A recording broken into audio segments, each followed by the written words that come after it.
can tell everybody. I won Fortnite. I won Fortnite. Those of you that are joining us for Grand Finals, thank you very much for staying tuned into a very starry night-filled top 8.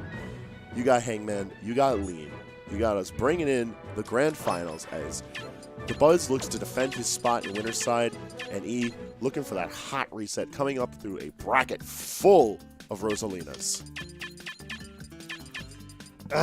It's been a hard-fought battle. It's hard out here. God. But if you dig in what you're seeing, let me make sure that you stay tuned in, because this is the pinnacle of the battle. Hit the follow on AON Gaming. Oh, that's a good call. Hit the follow on Gen Game. Oh, that's also a good call. Hit the follow on @LeanSSB on Twitter. I'm shadow banned, but I'm still hard. You know, like, hit the follow. What? Lean shadow ban? Man, when they gonna let me out? Never. When they gonna let me out? Free me. Free Lean. Free Lean. We're not free and Lean. We're not free and Lean at all. Yeah, I just In this Grand Finals, no one's free.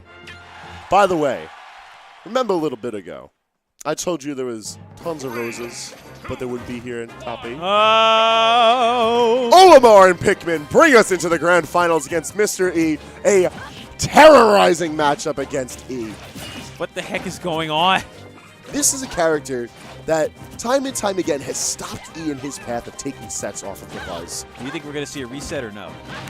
I'll be genuine with you. I don't think we're seeing it. E struggles consistently against fighting against the likes of Olimar. Constantly being caught in the low profile, struggling to end out stocks.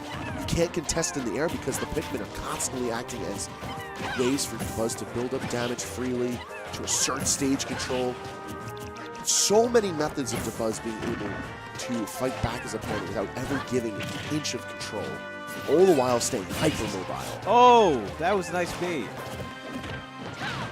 Fast boy. Now, that's just my call. If he makes the upset, I'll be really happy for him, regardless. But it's going to be a very difficult battle as we find ourselves fly that way. Purple Pikmin. That's the kill squad. Well, that'll kill. I was going to say, will that kill? No, look, 2 purples and a blue is the kill squad. They give the heaviest smashes. They act as a active projectile when they're thrown. And young blue is for the kill throws. Good God. Like, you gotta believe in the Pikmin. Although now that the kill has been ascertained, the heart of the Pikmin. the kill squad can, they can be sacrificed as they can. Whatever they do. Get out of here. Goodbye. I have no use for you all now. It's also worth noting that because of Olimar's size, it's going to be very difficult for Mr. E to consistently land Dolphin Slashes out of shields. I was going to say, like, a lot of the stuff he does is on tall characters, right? So, like, even things like Nair, right? Like falling Nair would be really hard to hit on Olimar. But there you said, like, there you go. You called it. You called the Dolphin Slash. A lot of options that E likes to do out of panic, or that are consistent ways for him to fight back against his opponents, completely fall to the wayside because Olimar is such a swift and small character. Jeez. Just like that, axed into game 1. I was believing him. We witnessed that. I was. Now, I'm hoping for E's sake that he composes himself and brings it back. He can do it. But I'll be real with you. That's the face of a disheveled man. You gotta write him off like that. Come on now. I'm just saying. All right, so we got the primary colors with Pikmin, and he just sacrificed one of them. The yellow one is a negligible part of the army. We don't gotta worry about Good that. Lord, that's wow. Listen, you gotta crack a few eggs to make an omelet. You gotta cut up a few onions to make that omelet nice. Just not eat eggs. It's gross. Eggs are gross. What I'm getting at is that we killed the Pikmin to be optimal. Oh, no, it all makes sense now. Optimal? Optimal. Okay, yeah, there we go. Good. Absolutely. Smack him. 100%. Good.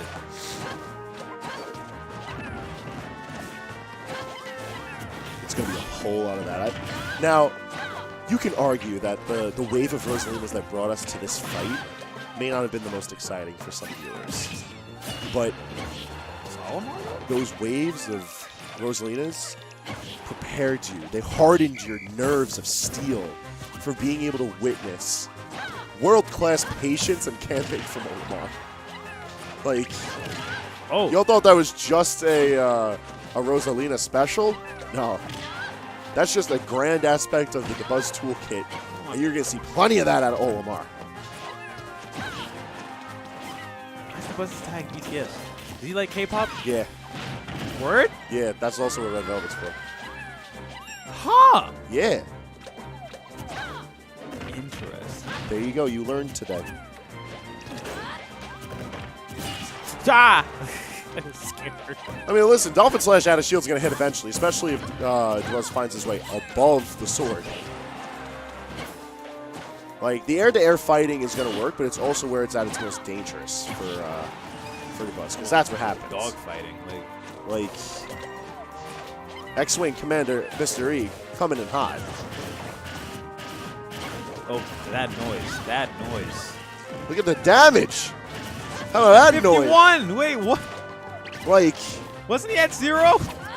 0 to 69 real quick, and look at it counting up. Nice tech chase. Good lord. Like, the damage just builds up. The pressure is Buzz insurmountable. is insane with it right now. But Mr. E doing a very good job of holding on. Coming in a little down. All right, we got the blue, we got the white. You know, white is taking the big leap. Yeah, damage. But it didn't matter, and that's exactly why. It do not matter.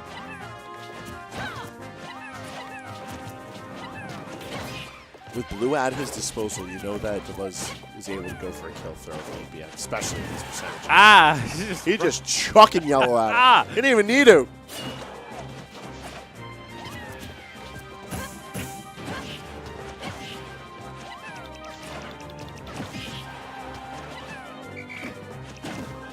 Yo, fun fact about Pikmin order, the down B. Yeah. That's some remember? Really? Yes. I wouldn't be surprised. It helps with making Dabuz's recoveries just a little bit safer. But right now, Dabuz rocking Olimar as he has to try and get his resources back up and running. Slamming on him with the Pikmin that he does have on him. He's throwing. Purple's easily the MVP, but White racks up so much damage, and he isn't able to make enough of an effort to remove the Pikmin consistently, so he just eats that damage over time. And efficiently building up that damage. Hard. And both of them are trying to find an in. Yeah, but look at the percentage difference. Look at what we're looking at here. Max Rage on E as he sits at 167%. Oh, wow. That could have been scary. Kill Squad back at it again. Goodbye. There he goes. The Send slam. him off to the stars. Out of here. Going into game 3, do you think it's going to be the shutout? I think we might see a 3-0. You think we're seeing a 3-0? Seeing a 3-0. We got to believe it.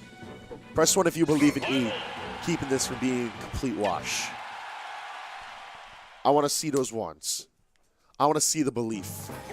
Because we got the Lucina coming back on Battlefield against Olimar. Just running it back 3 times. He brought it very close in that game, too.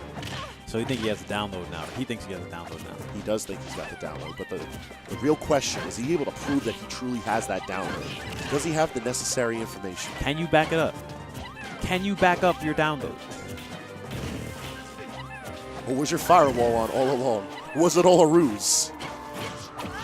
There was never any data. Go stay there. So Olimar can act at any point out of his recovery, is that correct? Correct. So Winged Pikmin itself has no hitbox, but Olimar is able to use one aerial out of it. One. Typically speaking, neutral is the option. Because active hitbox. You don't have to have a Pikmin to use it. If not, it's usually down air. I do see Dabuz laying with down air quite a bit. Literally right there. Like, they're just the 2 safest options. And safety is the name of the game for Dabuz right now. He doesn't want to hard commit to any aggressive option. He doesn't need to. Ooh. That was kind of hard. Like, Yo, you can hear the wing Pikmin putting in the work when he recovers. he's doing a wonderful job of pressuring off stage right now, but he was preemptively moving to the left in order to possibly cover the left ledge. But it's like he's taking the lead, the stock lead. Now this is slightly even, seemingly even. I think so. Watching out for those Pikmin, trying to weave in and out of those Pikmin. I actually really like this adaptation from B that's forced the fighting almost exclusively to be at the ledge. Dabuz doesn't have time to organize his front lines anymore. Now he has to settle for whatever Pikmin he picks. Listen to those whistles going off. He needs the armor. He needs to get some sort of safe entryway to the ledge. Like, look at the reversal ahead of us right now. Only 87% built onto E's first stock. I saw that up smash trying to come out. Meanwhile, Mr. E slowly trying to bring us back. Almost having entirely lapped. It's happened. Ooh, But now very tense spot. Can Dabuz make the necessary adjustments? Or is he going to come in with the cleanest of spacing on that neutral there? And the forward air to follow it up, but excellent DI from Dabuz is not going to allow him to take the... Yo, How far down? He went uber deep for it. Oh, it's just... You sidestepped and you got smacked in the face. Yo, the fact that Olimar's eyes are closed, too, just makes it even more entertaining, because he just stared at you like, what business do you have in front of me? And that's the business. Clean. That's the business that he has given to him. So, he is small smile on his face. He's got that point on the board. He is alive and well. Man, this was close set. Close set. Good download. He backed up the download. Those ones you put in chat, those really mattered. Those really counted. Better be listening when I tell you to do But stuff. look what you've done. You've awakened the sleeping giant. Oh, what? How could you? It's time. Final boss, Rosalina and Luma. For game 4. Now, at this point, I'm sure that he is feeling mighty comfortable about removing Lumas and getting stage control from Rosalina. Why wouldn't you? You've played 4 Rosalinas in bracket literally right before this. If all that time to learn. All that time to adapt, all that time to figure out what you're doing. But now, this is against one of your greatest demons. One of his closest friends. Do you think he could take it against Dabuz's top pick? Maybe. I'm feeling a strong maybe. You know what? Maybe he's always have an inkling of yes. So let's see if he's got what it takes. Because at the beginning of this game, he's controlling stage really nicely from Dabuz, which is quite the role reversal from these two on triplats. Can't spell maybe without ye. I like that. That was cute. You know what else was cute? This aerial string. Combos, bro. Luma did not want any of that. Luma really just said, nah, you know, at least. Well, that's going to do more knockback because he was charging a smash attack. Yup. And they're both just going to roll on. To avoid getting trumped. Super close back here. Dabuz reeling back in his chair. Honestly, I'm right there with him. That's some questionable DI. What's going on there, bud? What's happening? Please let that happen. He actually just sat there and watched as his Luma fell for no particular reason. Being nice and patient with it. Not overextending in anywhere particular. I like the options that he is trying to pick while occupying space around Dabuz. It's not necessarily threatening where he's immediately standing, but it's threatening how he can punish him. And I think that's one of the biggest aspects of the adaptations that he has made on his way up to Grand Finals. Like, he's recognized that Rosa is tall and thin, but she takes up a lot of room. Big fast. So you got to be able to occupy that space and make sure that Dabuz isn't doing it with his Luma or it's some big old hitbox. But that right there was a huge call out. Okay, shield again. I dare you. Like, This is E the Bold right now. This is a man that is not afraid. Embolden the E. He's looking to just throw everything that he's learned right up against Dabuz in just a torrent of damage. 'Cause he's done a good job of building it up, Dabuz, but like I said, way earlier, way at the beginning of this, Coming out with a slam. Dabuz is human. Humans Slam. press that big C stick. They go for the smash. Using the up B to get out of there quite nicely. Spacing himself so he can't get grabbed. Using the up B to get out of there once again. But is it going to be enough? Is it going to be enough? Gets grabbed.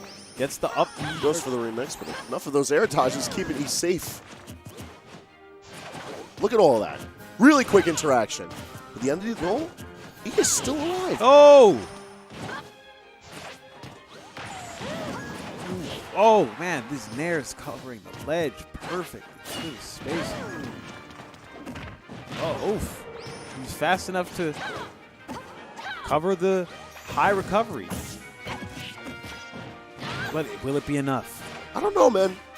Like, Does he have a jump?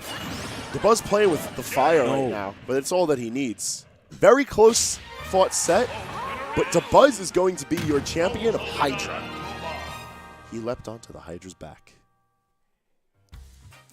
There it is. My guy.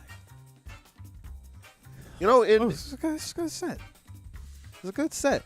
I was disproven. I thought that it was going to be 3-0. same. I'm glad that it wasn't. And for the first time in a very long time, he managed to take a game off of the Olimar. Which I think that in itself just goes to show the type of growth that's come from E as a player. Yes.